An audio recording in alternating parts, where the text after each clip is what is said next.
you doing today?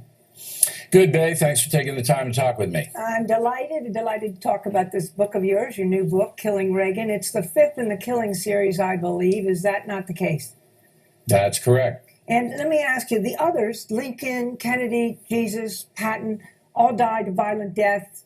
Maybe in the case of Patton, it was accidental, but violent deaths. In this particular case, Ronald Reagan, the assassination was an attempt. It did not kill Reagan. It's a bit different. Why Reagan then? Well, we think the story involved with the assassination attempt was in context with our series. So Ronald Reagan was shot very shortly after he was elected president. He was at a certain age that when you get a trauma like that, it affects you physically and mentally. That certainly happened. And it was almost a miracle that he pulled through. So we wanted to tell a story in the context of killing Reagan, why Hinckley wanted to kill him, how that went down, and then the repercussions afterward. Fair enough. Do you consider then that this attempt on the president's life, on Reagan's life, actually changed the course of history? Yes. That's your premise. There's no doubt that Ronald Reagan was a different guy after he came out of that hospital. And it's interesting because he was so robust and so vigorous that when he appeared with Nancy Reagan, shortly after he was shot, and people said, and I said this myself, wow, what a miraculous recovery. Look at him. He's out there in his bathrobe with his wife, and he's smiling. He actually is cracking jokes to the medical staff before he went into the operation. What a guy. But what we didn't know, what was never told to the American public, was that Ronald Reagan had a lot of changes that took place in his persona, physically and mentally. And that's what the book is about. It chronicles that situation.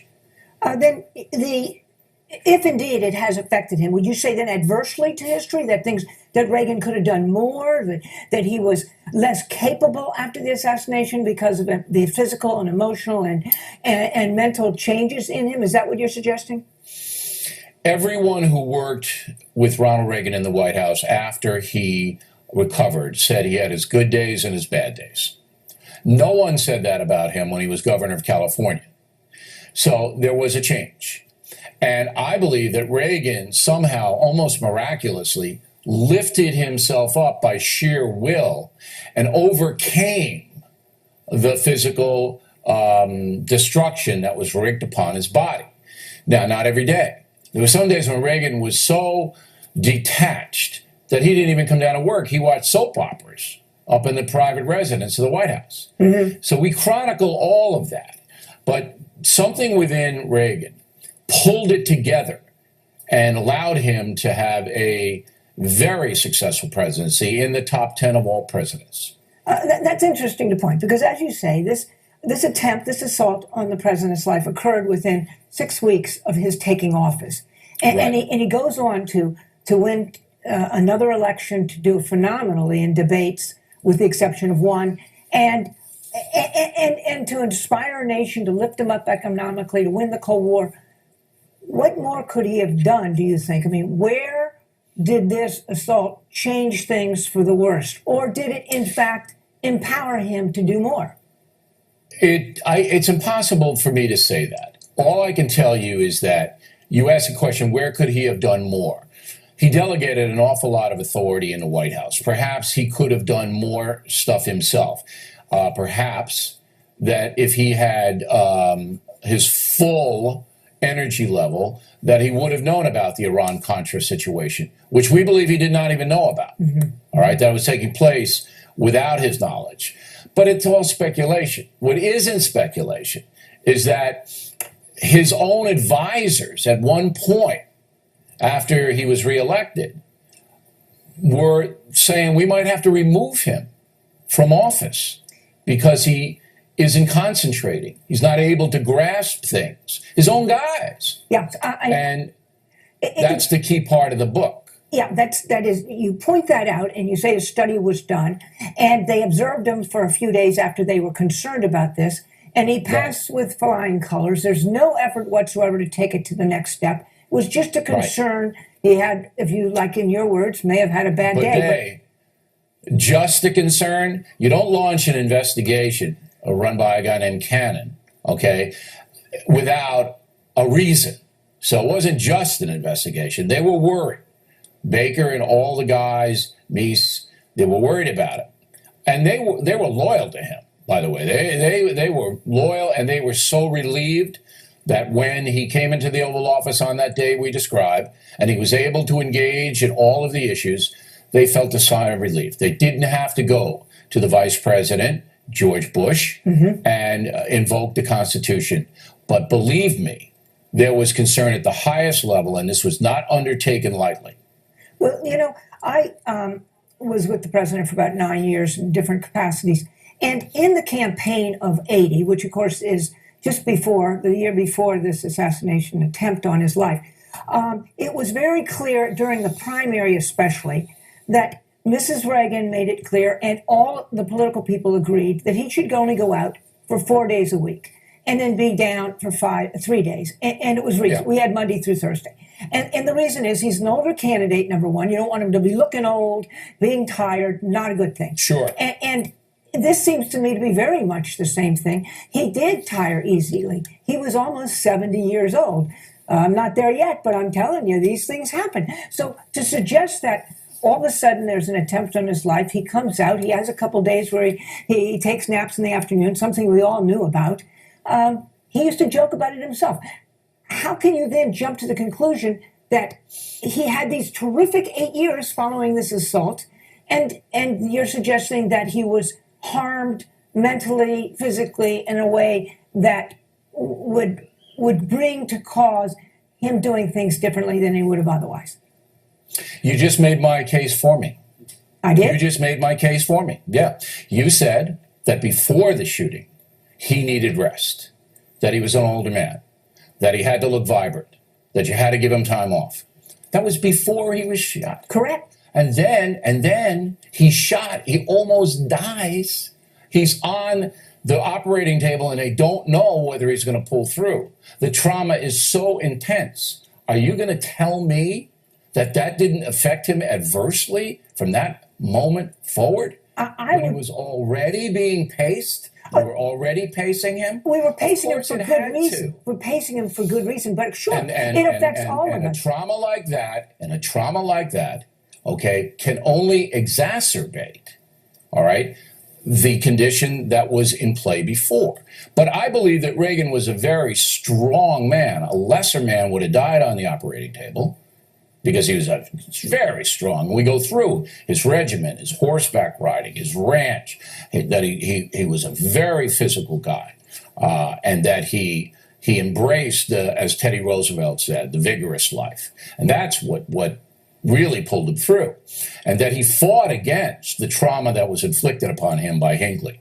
He fought against it, and then he rose above it, and he became a great president. So that's all what we have in the book. It doesn't diminish Ronald Reagan.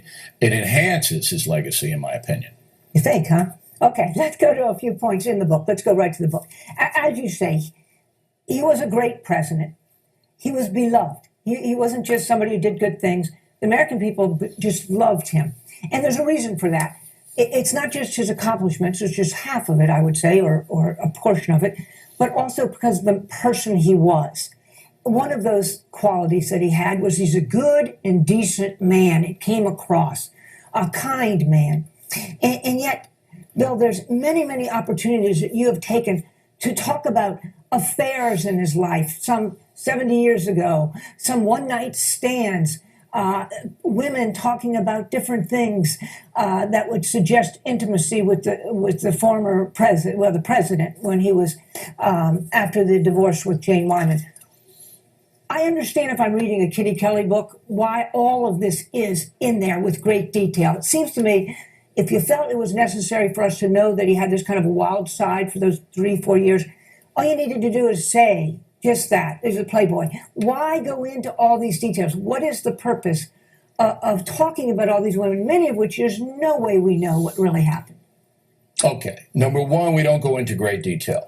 All right, it's not a tabloid book. Number two, we don't use anything that was a double source with names on it.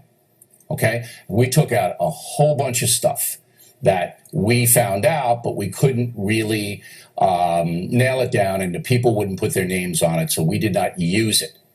Now, just as in killing Kennedy, just as in killing Lincoln, same thing. We want to present these people as human beings. Human beings. We're all sinners. We all have our downsides. We all do things we're not proud of. Every single human being on earth does that. But the overarch of the book is that Ronald Reagan was a great man.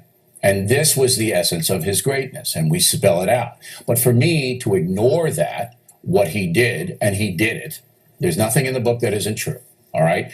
While I wrote about Kennedy in the same vein, and Lincoln in the same vein, and Patton in the same vein.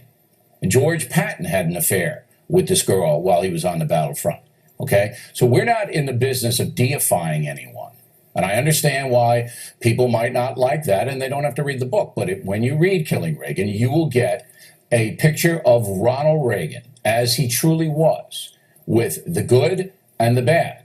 And I agree with you. I think the man was majestic in the way he inspired fellow Americans, in his kindness, but he wasn't a saint, Bay. He wasn't a saint. Nor did he ever suggest he was. And he certainly... That's right. And I think Ronald Reagan would like this book very much. No, I would disagree with that.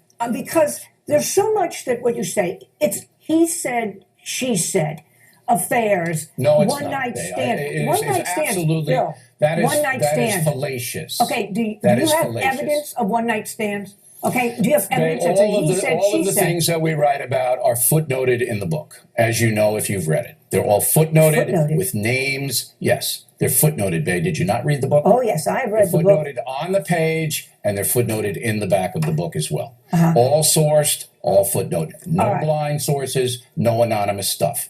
All right. Why Nancy's personal life tossed in there as well? Because it's the same thing. Nancy Reagan was three people, all right? First, the striver who wanted to marry Ronald Reagan. And we have to explain why, where she came from, how she got to Hollywood, what happened there. Then the diva who got a co-governorship, because Nancy was very smart, whip smart, and very protective of Ronald Reagan. And there are a lot of people who believe that Ronald Reagan would not have become governor of California or president of the United States without Nancy Reagan. I can't say that yes or no on that, but I can say that the portrait of Nancy is accurate. She was a diva in the White House, and she was to some overbearing, to some cruel. But then Nancy Reagan emerges in the end of the president's life as a true hero, somebody who was unbelievably sensitive to her husband's ailments, protecting him, making sure he had the best care, devoted her whole life to it for a decade. It's an amazing story of love. And we portray that story very vividly. You do in the end, but Bill, at every chance, you take Nancy Reagan and you put a very negative light on her. That is not true, Bay. For the first 200 pages, it is. Let me state this for the C-SPAN viewers who are watching this interview. You are reading this book on an ideological level, all right? You adore Ronald and Nancy Reagan. And for me to put anything negative in a book against them, okay, offends you. I understand you're an ideologue, and I understand you're reading it that. I'm not, all right? I'm presenting these people the way they were. Once again, I will tell you, everything is sourced. Everything is footnoted when it's controversial or who said it or where they were. There is no tabloid stuff in the book. There are no irresponsible allegations in the book. It all happened the way we wrote it. We took painstaking, all right? We went over this with 3 or 4 Reagan scholars where they read the book, okay? Is it accurate? Is it out of context? Are we overstating? Are we understating? And I didn't hear you say anything about JFK when I wrote about him, or Abraham Lincoln when I wrote about him. Actually, so I will tell you that if you read this from an ideological point of view, you're not going to like the book. I'm reading it from this point of view. I knew the man, as millions and millions of Americans did, and he was a good and decent man who inspired and that comes people. Through on every page. No, it doesn't. Let's go into another aspect of being a great man. Strong, courageous man. You give a great story about when he was the Screen Actors Guild, very involved. I guess was the vice president at the time. Right. And there was that awful violent strike. Can you tell the readers? I think it's a wonderful story about the kind of person he was, where they were suggesting maybe you go through the LA tunnels to get there rather than break the picket line where there was like great violence. Tell that story. And it's an astute question. I just scolded you, and now I'm going to compliment you. What you just put your finger on is the genesis of Ronald Reagan. Correct. Ronald Reagan, when he first arrived in Hollywood, was a shallow, kind of, I wouldn't say naive, he was intelligent, but he wasn't a sophisticated man. And he made it as an actor, and in an almost miraculous way, which we document. Politically, he really didn't know what he was talking about, all right? And he would almost join the Communist Party. And they didn't want him. The Communist Party didn't want him because they didn't feel that he had the gravitas. But then there was a strike in Hollywood. And the strike pitted the communists who were trying to shut down the studios against the Screen Actors Guild, which wanted to continue making movies, and the studio heads. It got so vicious that the communist strikers were threatening the actors if they came to the set. Okay? Mm-hmm. So the actors had to go into a tunnel, had to go actually underground to get to the studios. Or they had to go on a bus, and they had to go on the floor of the bus. Ronald Reagan refused to go on the floor of the bus and refused to go back door. He sat on the bus so everybody could see him. And because of that, he was threatened, and so was his family, by the communists, directly threatened. He had phone calls. And what Reagan did was he got a gun. Yes. He carried a gun in protection. But he never wavered. He never backed down. We made that quite clear. He was a man of courage. Now, that experience turned him against the communists. And that stayed with him his whole life. And that was the centerpiece of his presidential administration. We lay it out vividly. We lay it out he was a man of courage. We lay out all the things that he did, all the things he stood up for. But we also, Bay, as you know, say that he did inform on others in Hollywood to the FBI. Mm-hmm. Okay? You sure did. So, right. We are telling the truth about Ronald Reagan.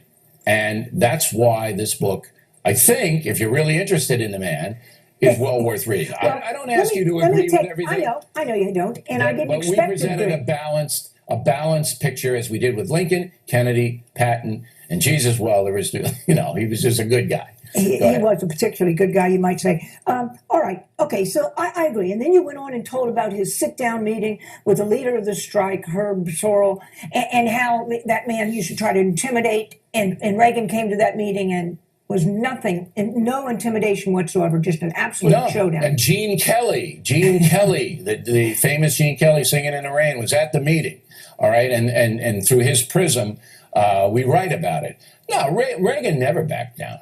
Yeah, he never backed down. It's terrific. He never did. So let me ask, on page 50, you write, Nancy Reagan possesses an inner steel that her husband lacks. Right. Now, what we just talked about is something that occurred before he knew Nancy, certainly before they were married. And he was close to 40 years old when he married Nancy. And this occurred before. So here's a man that is incredible, the only guy standing on the bus, enormous courage, just like you say. And you're suggesting that he lacks an inner steel? You took it out of context. I took it out of context. What we're saying about Nancy Reagan is that she would do the dirty work that Reagan didn't want to do because, as you pointed out, he's a very kind man. He didn't have the heart to fire anybody, to even scold anybody. It wasn't like Jimmy Carter, who was like, pretty tough in that White House.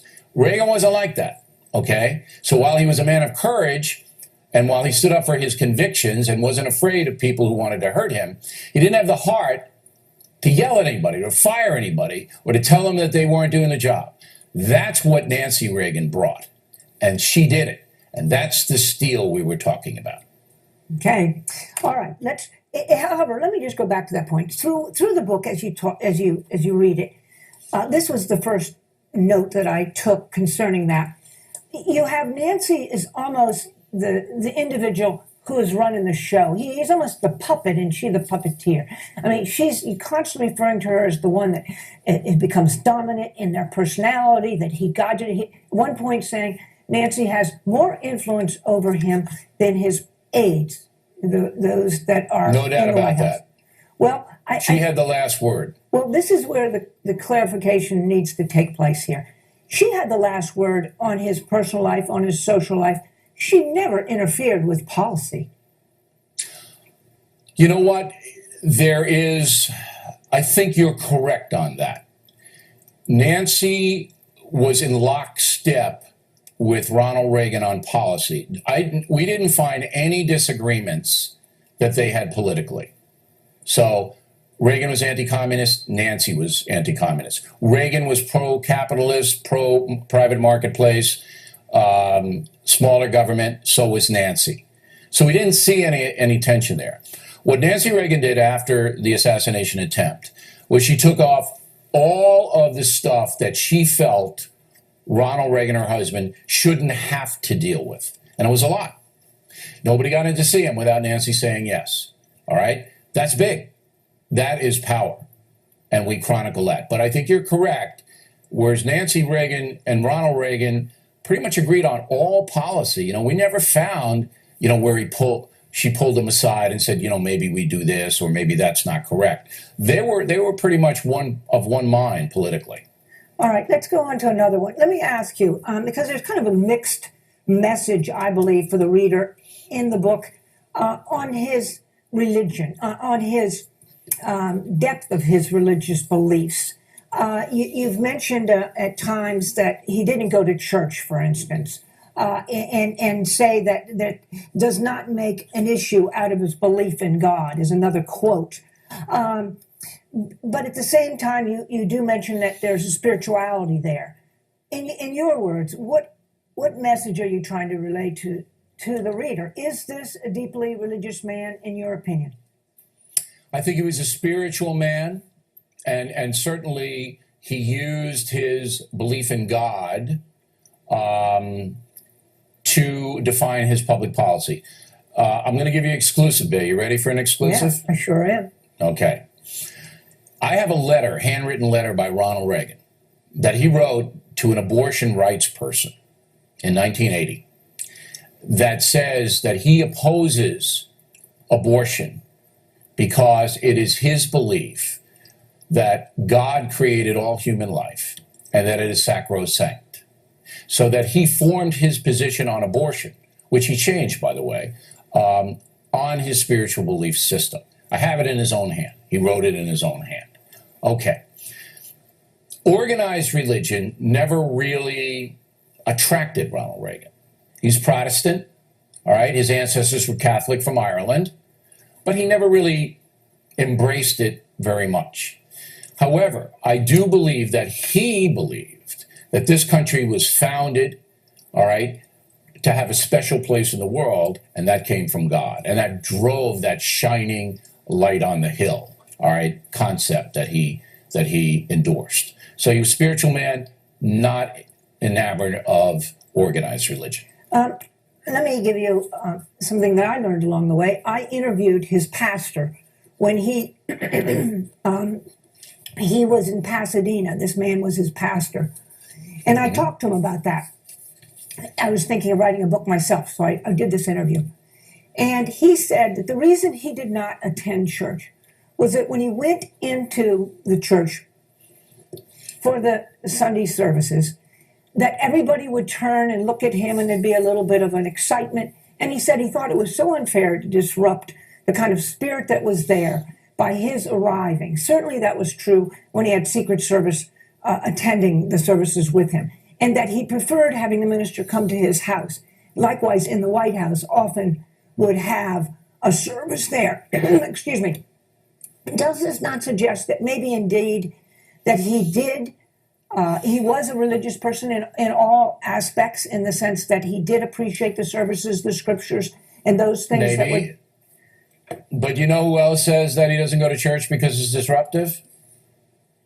Is probably Obama. Yes, Barack Obama. That's exactly what his pastor told me. He probably took it from Reagan. Look, I don't care whether people go to church or don't go to church, Yeah, right? it's a personal absolutely decision. correct. Right. However, I will tell you that when Ronald Reagan got married, the sacrament of marriage, all right, he got married in a secular way. And there were only two people at his wedding. Do you know who they were? Do you remember in the book who they were? Yes, Mr. and Mrs. Holden. William Holden and his wife, and they despised each other, and they were fighting during the wedding ceremony. It's a very interesting part of the That was a book. very, very So Ronald funny Reagan, come on, I think we can all say that Ronald Reagan, organized religion was not at the top of his list. His marriage was conducted in a way that had no religious connotation at all, and his children are all secularists except for Michael. I think Michael is a religious guy, but I'm not sure. So I think that we're once again telling you about the man, what he did not do in a very accurate way. All right, let's just stay on this point just one more minute. Do you believe that this crusade against communism was indeed part of a spiritual struggle? That he Yes. saw it as such, and so that's what a driving force was? It's not what I believe. It's not what I believe, Bay. It's what Ronald Reagan believed. Yes, exactly. Ronald Reagan believed that communist totalitarians, all right, violated the laws that God gave us, all right, to be free, to express ourselves, all right, to earn a living the way we want to hold private property, the inalienable rights that we talk about in the Declaration and the Constitution. Ronald Reagan really believed that. He believed that we, America, was the shining light in the world, and the communists were the evil empire, the forces of darkness. And that belief was centered around spirituality more than politics. I think you're absolutely right on that question.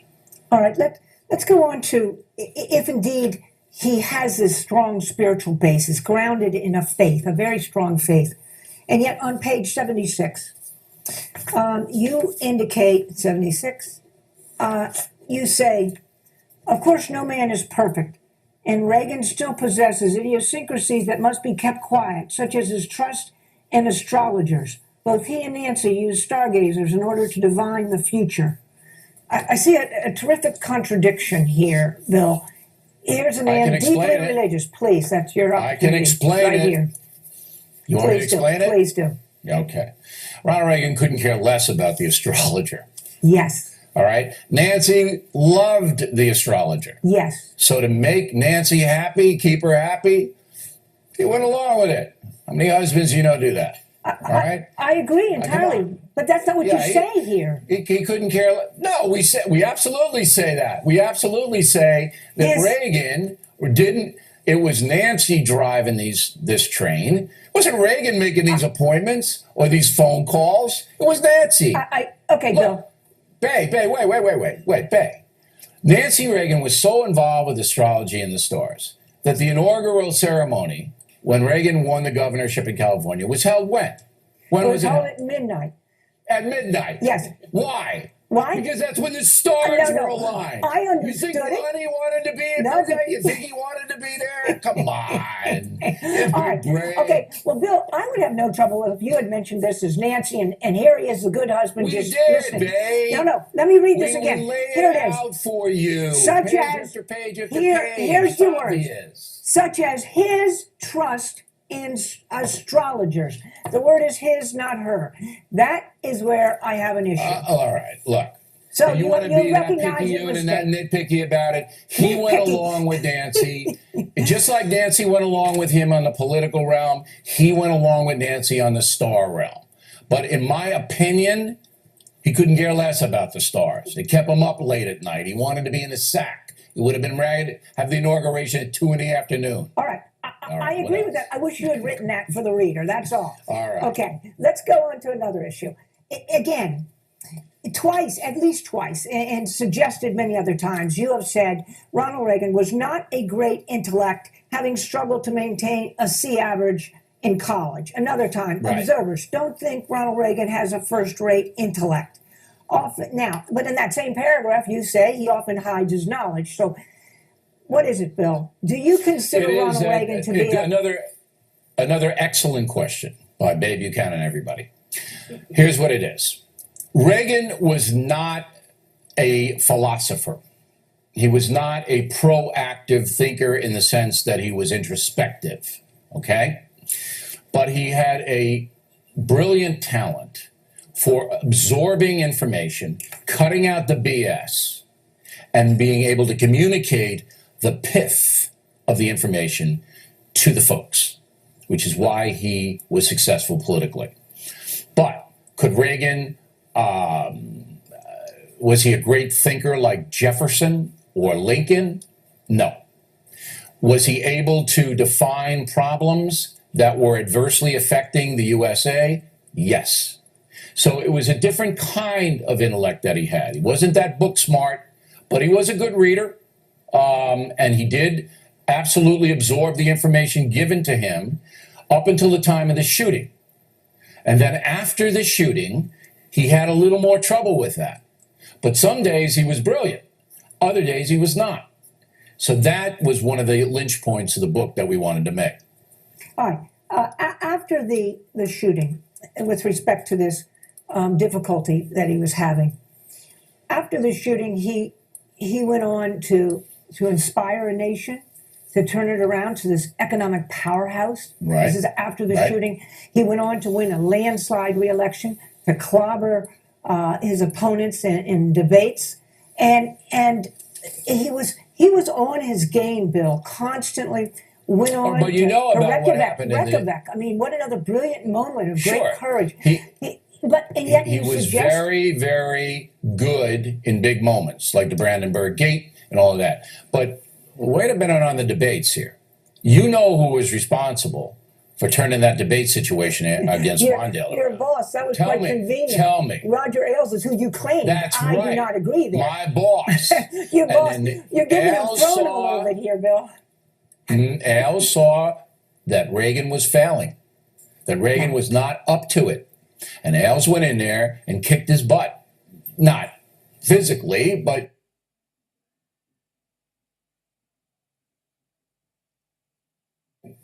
he said, you got to bear down, and here's what you have to do. And Reagan, as I just said, absorbed everything Roger gave him, and he went out and he pounded Mondale. All right, let me tell you what happened in the first debate, because I was right there. All right, had been working with the president for some time. All of us who knew the president, knew what he's capable of, we always relaxed during debates because we had seen him so many times just be stellar in this performance. We knew right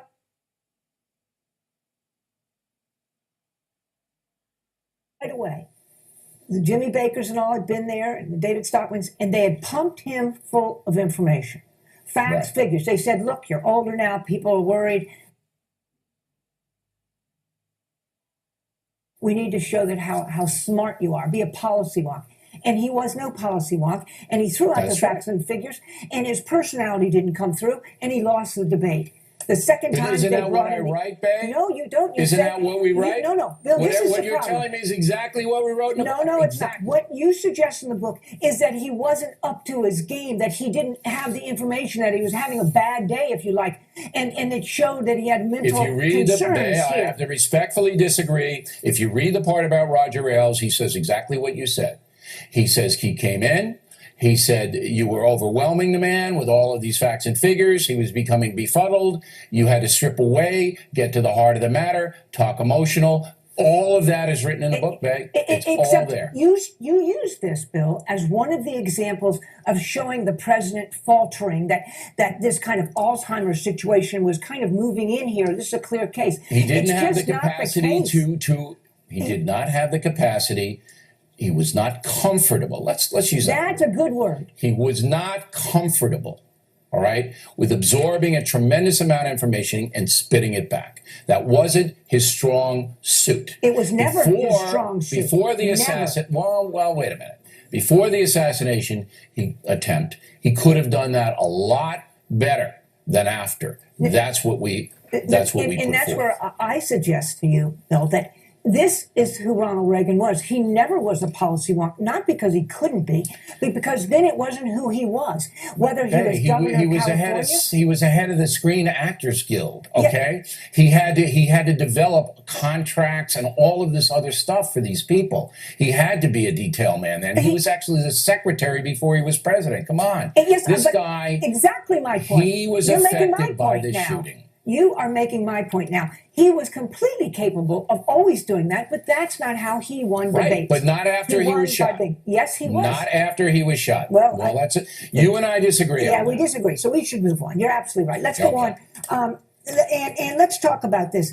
Your suggestion is after he was shot that particular incident really kind of brought on maybe some elements of a disease we all know as Alzheimer's, which of course it accelerated. It accelerated according to a lot of the doctors who examined him, and we went to Minnesota, and we have all of those records in the book, as you know. Mm-hmm. This wasn't something off the top of my head.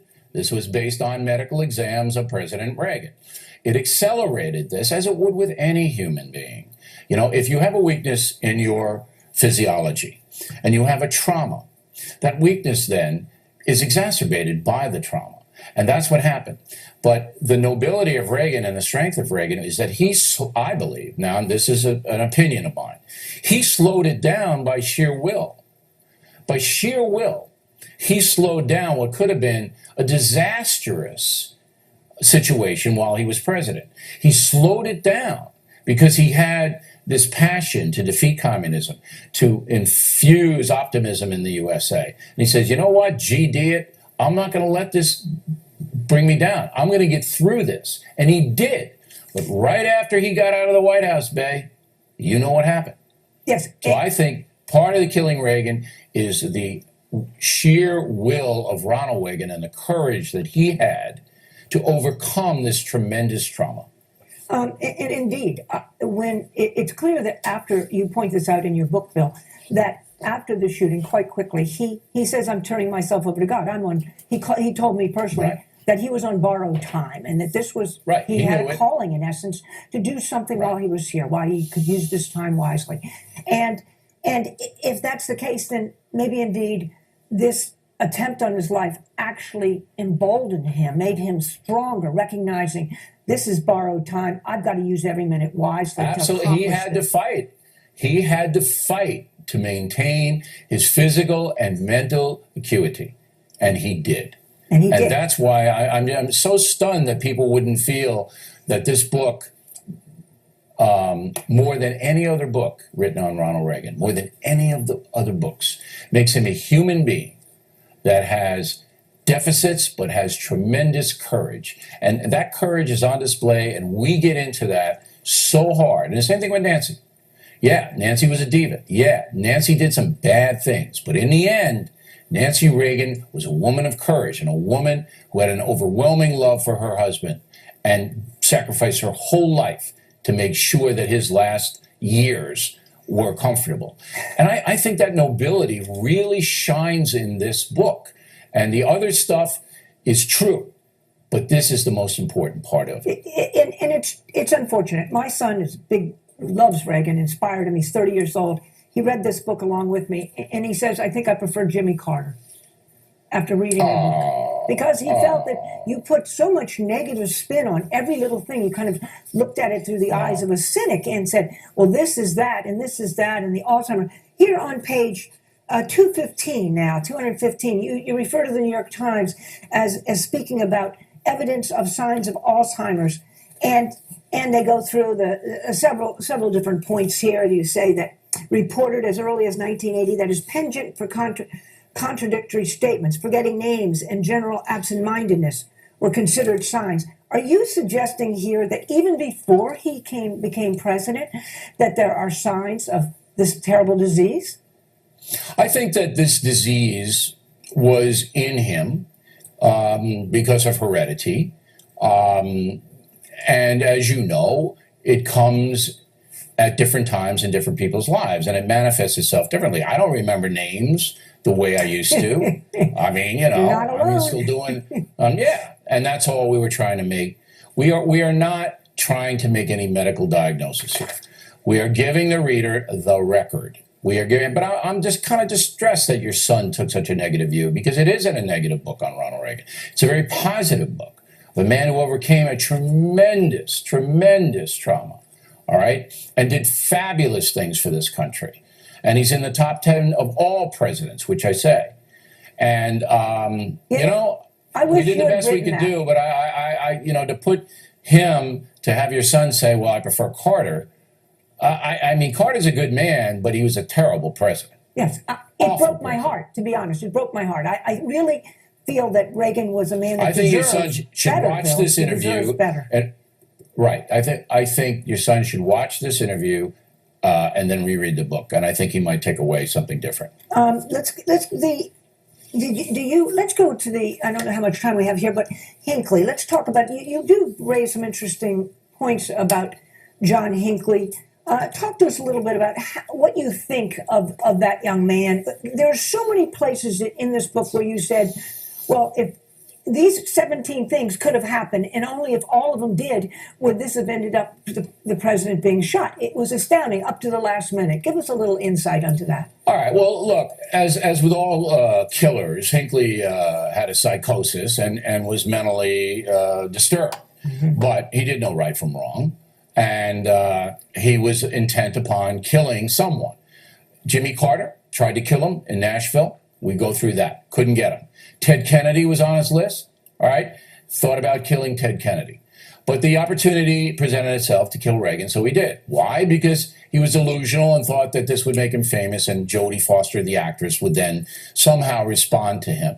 It's crazy. But again, Hinckley trained himself at a gun range. He planned everything out. He's not some irrational, babbling guy. He should never see the light of day. I mean, they're thinking about letting him out now. That would be an insult to Ronald Reagan and James Brady, all the Secret Service guys who were grievously wounded by Hinckley. He should never, ever be allowed out. And he's responsible for what he did. Ronald Reagan, we've just heard recently, wanted to call him and offers forgiveness. Are you familiar with that? Yes, I heard something about that, but we didn't. You didn't cover that because it didn't happen. We didn't track it down. What about his parents? You don't know if Ronald Reagan actually. The doctors, I guess, said to him not to call Hinckley, that it would not make things better because he's not that. It could make things worse, actually. But his parents, I imagine Reagan called his parents. The parents come across in your book, and I think accurately so, as people who really were concerned, were trying to do the right thing. Just heartbreaking, yeah. Heartbroken. You know, whenever you're a parent of a child who does something heinous, I mean, the pain is tremendous. It wasn't the Hinckley's fault. I mean, their son was a loon, and he did what he did. But I think you raise an interesting point about Reagan's intent. It goes back to his spirituality, that he believed in the Judeo-Christian tradition upon which this country was forged, that forgiveness is paramount, that he did sincerely believe that. And wanted to show the country that his forgiveness was there even in this terrible incident. Interesting, that morning, John Hinckley, you write about the morning he comes to D.C., and it's just a fluke that he sees what the president's schedule is going to be. Just sees it in the Washington Post, sees the route of Reagan's speech, and just, I'll go get Reagan. Yeah. And he was even uncertain then. He just wanted to kill somebody. Yeah. He wanted to kill somebody. Yeah. It's amazing how coincidence after coincidence, he even at the last minute thought, well, maybe I'll go up and kill myself in front of Jodie. Yeah. Jodie Foster. It was a lot like Oswald. Oswald and Hinckley are the same guy. All right? They're just delusional lunatics who want to kill somebody, and then the opportunity presents itself. The parallels between Oswald and Hinckley are startling. Startling. Hinckley read about President Kennedy's visit to Dallas in the paper. Oswald read about it. Hinckley reads about Reagan's trip to the Hilton Hotel in the paper. And then they decided to do this. However, before that, they were training themselves to be assassins. And they knew exactly how to train themselves, what weapons to get, all of that. So keep that in mind. I find it interesting that you don't have anything really about Reykjavik. That is the pivotal moment. Yeah, I mean, we had the Cold it's not War. a policy. It's not a policy book. There have been plenty of things about Reagan and policy. We don't really do that. It's just a stylistic thing. This book, and I think you would agree with this, you can't put this book down, right? I mean, you just read it. It's readable. It's page after page after page. So we didn't get into policy a lot. We wanted to tell the story of human beings. President Reagan, Nancy Reagan, John Hinckley. All right, we tell the story all the way through, and we don't do a lot of policy. Well, in Reykjavik, of course, it was when he walked. He took a walk. It wasn't the policy. It was the strength. It was the courage. It was his convictions, his belief in protecting America as first and foremost. It said a great deal about the man. Do you not believe that? Yes, I do. But I think we covered that with his interactions with Margaret Thatcher, with Gorbachev, with the ultimate success of his policy toward the Soviet Union. I think we made that quite clear that his the way he structured his administration, that he was very successful in a foreign policy realm and extremely successful on a domestic front. And you combine the two and you have a great president. Truly great president. Relationship with Margaret Thatcher. Let's touch on that. You've got some great stuff in here. Thank you. On her. Interesting. It wasn't always smooth sailing with her. They both were very strong individuals, right? And you can just give many anecdotes to that. We got that transcript of the Reagan-Thatcher phone call after America invaded Grenada, and Thatcher was furious, and she had a right to be. And this is what I mean when I say there are some things about Ronald Reagan that weren't noble, that he didn't tell his best pal Thatcher that they were going to go into Grenada. And then Thatcher was hung out to dry because she was telling her parliament, oh, the United States not going to do this. And I'm friends with Ronald Reagan, and he would tell me, and all of a sudden he doesn't tell her. And she lights him up on the phone call, and we have the transcript of the phone call. It's just fascinating. But again, Bay, this is what we do in the book, all right? We lay out the whole thing, all right? And that's why I think these books are so successful, because people get the big picture. Now, who was at Reagan's funeral in tears and had forgiven him and was his best friend and champion? Margaret Thatcher. Sure. All right. Yeah. So we show you that even though there was this detachment over Grenada, they came back together again because they were both essentially of like mind. They both essentially wanted freedom to override totalitarianism, and that's what bound them together. It's clear, though, then in the Falklands War, you spent a great deal of time on the Falklands War. I was astounded there because it was Reagan's militaristic point of view, all right, that was sublimated there. And again, this is the fascination of Reagan. He didn't want the war. He opposed Margaret Thatcher fighting the Argentines over those islands in the middle of the South Atlantic, okay? He didn't want it. So all the warmongers, how many times, Bay, have you heard in your career how Reagan was a warmonger? How many times have you heard that? Okay? So we put that in there to show he wasn't a warmonger. He didn't want the war. Okay? He didn't think it was worth it to do that. But then he invades Grenada. Why? What was the difference, Bay? Americans. It was the communists were in Grenada. That's what lit his fuse.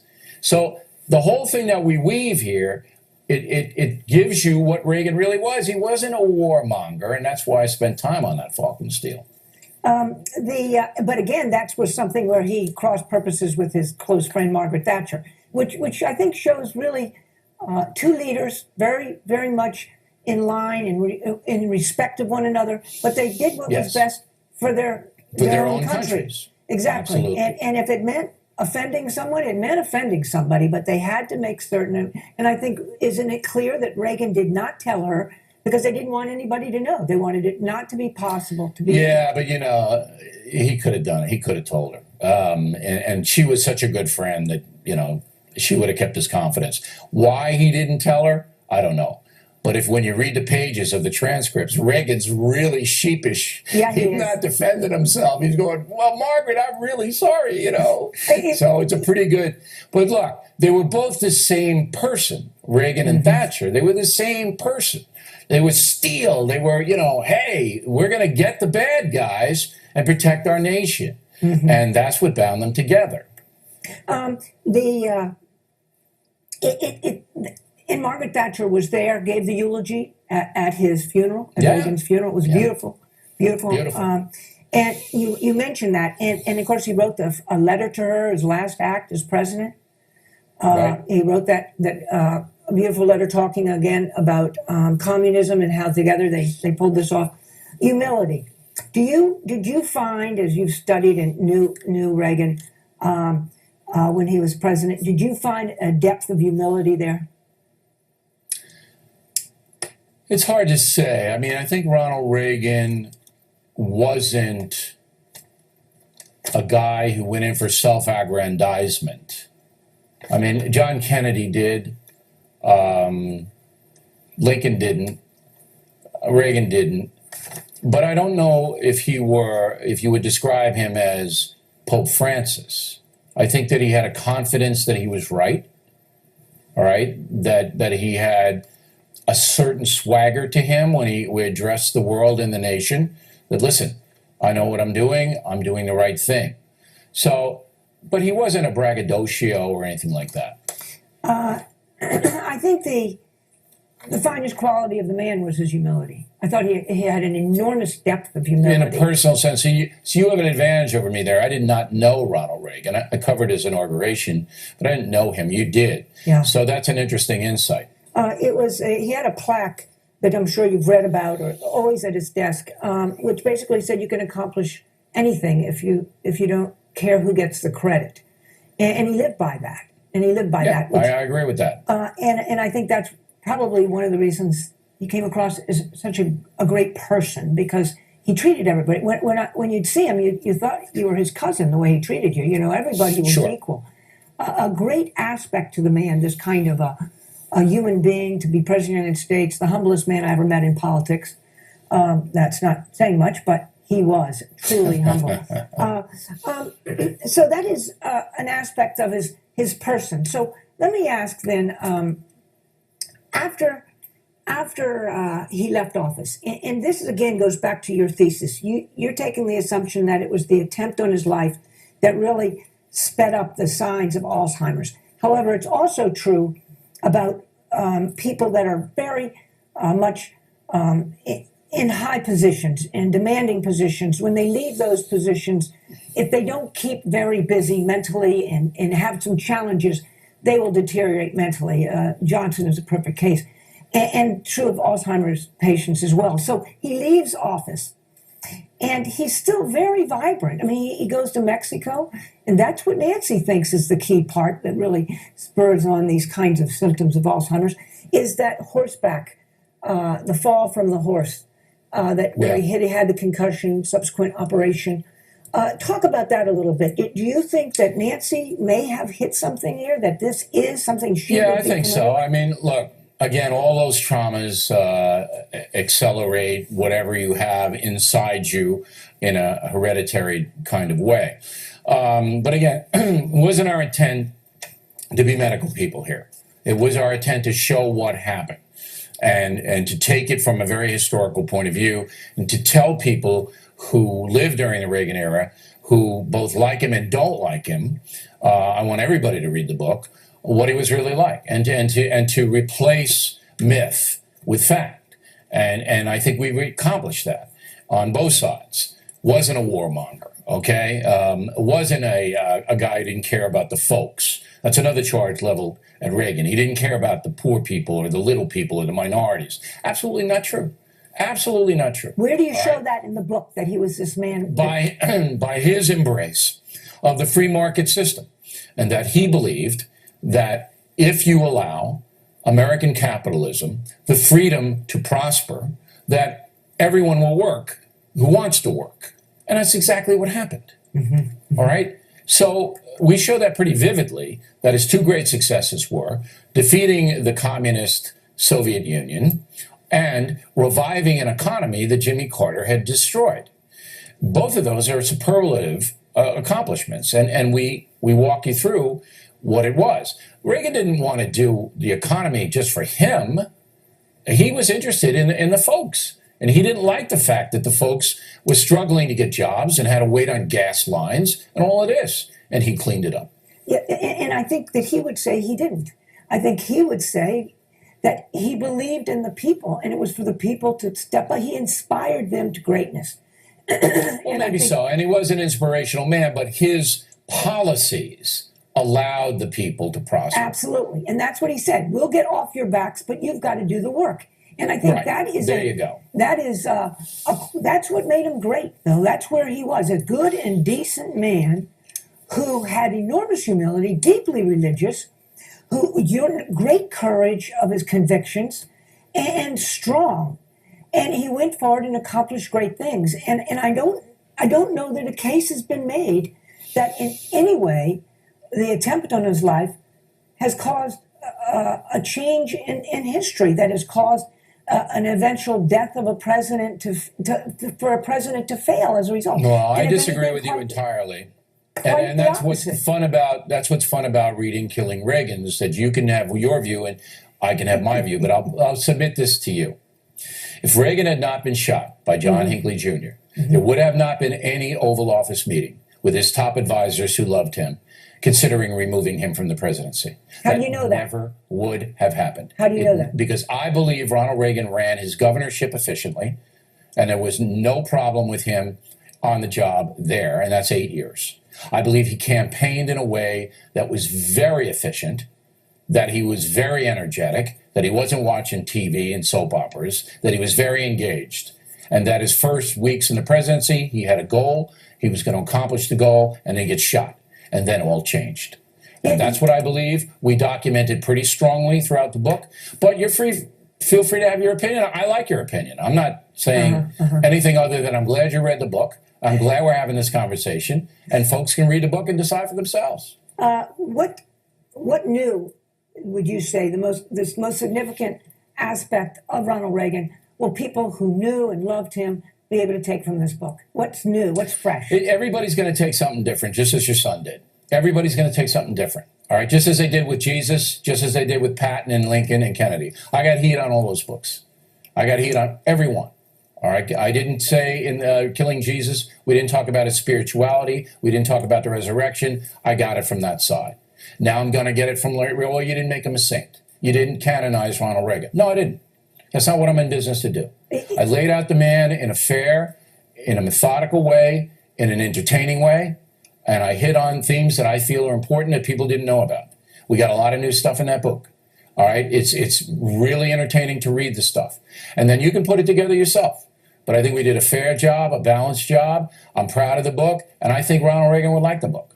I think he's up in heaven. He probably knows about the book, and he's going to go, way to go, Bill. I have to disagree, Bill. As somebody who loved this man, I read the book, and I was delighted to think that I was going to be able to read it and talk to you about Ronald Reagan, a man that I did love and share the millions of Americans' appreciation for his true greatness as a man and as president, and for all he accomplished and did for America, and how he continues to inspire. And as I read it and then handed it to my son, I got the sense that you are undermining and demeaning his true greatness by throwing in a lot of stuff that's irrelevant to your theme, and by suggesting that he wasn't really with it, and yet he accomplished all the things that he did after this attempt. All I will say to you is this. I stand behind the book.